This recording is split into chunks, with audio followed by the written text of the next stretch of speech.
Hey there, I'm Christian from les Artisans d'Azur, and welcome to Do It Yourself, the Basic Leather Adventurer's Kit. Let's focus on the simple pouch, an essential tool for anyone who wants to become a hero.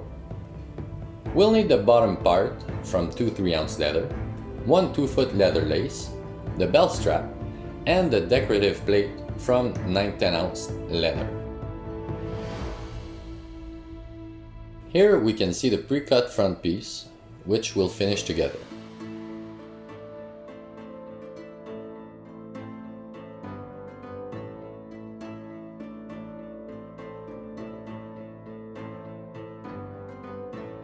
We can start with either a leather scissor or a utility knife.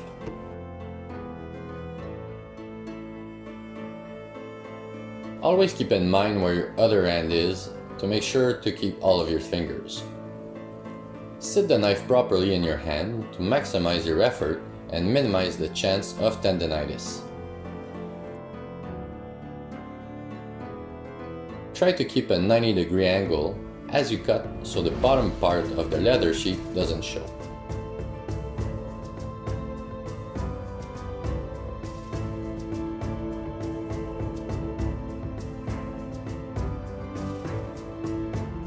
When cutting a tight curve, you can lightly pre-cut the skin of the leather in one clean motion and then cut the piece with scissors.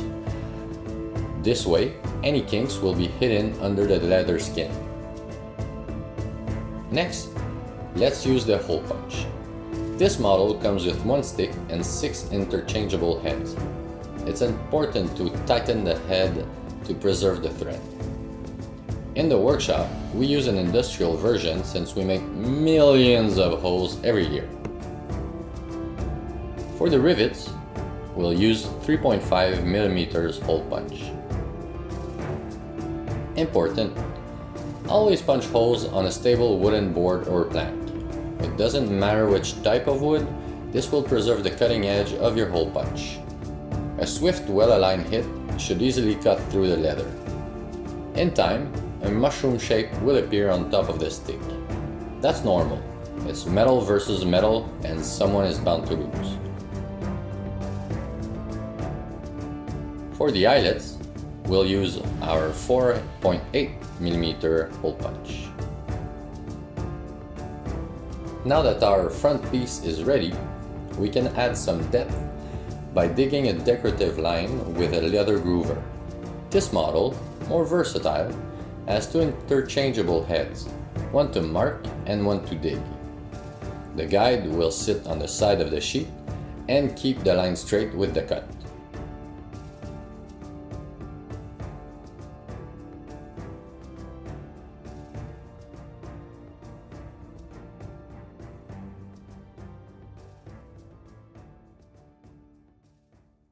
The model you see here is slightly different. The blade is on the arm and the stick will guide you. It's a bit cheaper, but less versatile.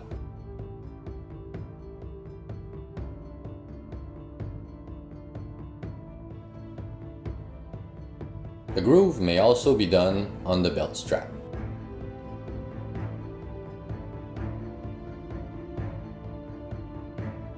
Then we'll round up the ends of the belt strap to make them pretty and less snaggy. You can draw it by hand or create a cardboard stencil, which we'll reuse in other projects.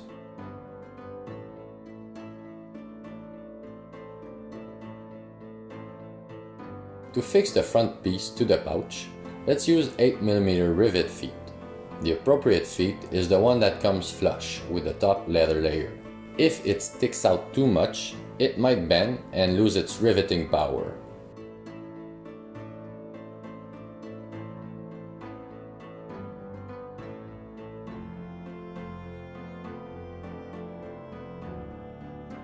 Let's use them with the antique brass number 34 rivet head. The rivets are also available in nickel color.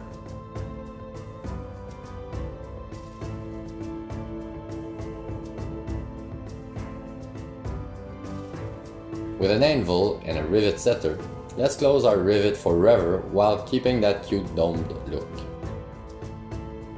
You can now clip the rivet heads to the feet, and with your anvil and your trusted rivet setter, place the hollow end on top of the rivet, and with one swift hammer strike or two, the rivet will be shut forever.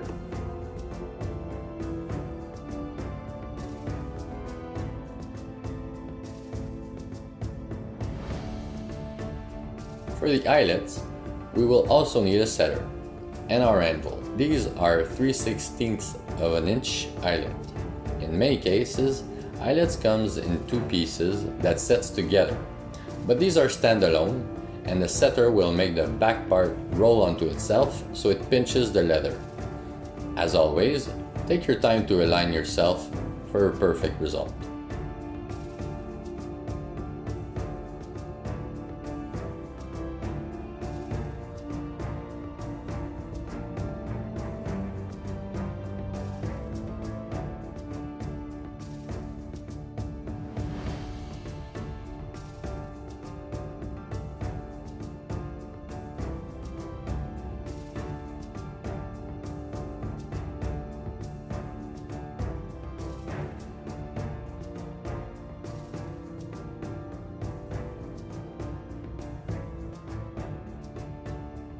To finish prepping the belt strap, we'll need to make hole 1 inch apart, one atop the other.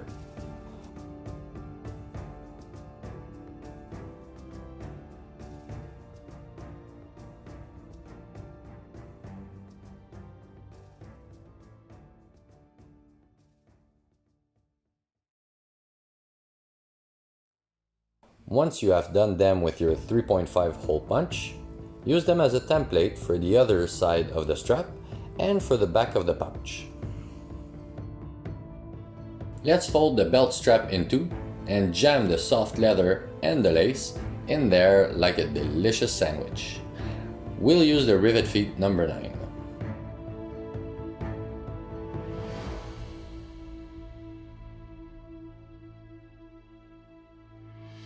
Atop the anvil, we can also directly hit the rivet without a setter. This will give a flat look. It will be as sturdy, it's just about the aesthetic. Which one is your favorite? Dome or flat? Leave it in the comment. If ever the lace is a bit big, you can cut the ends at an angle to make the lacing easier.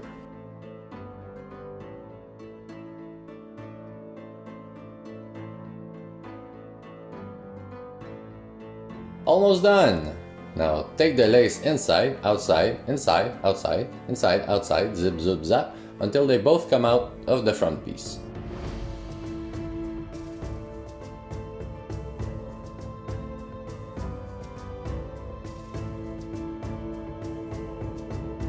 And victory! Our pouch is now complete. Oh, bonus trick. Make single knots on each ends so they'll never slip back inside and spill your treasures at your enemy's feet. Hey, have a good one.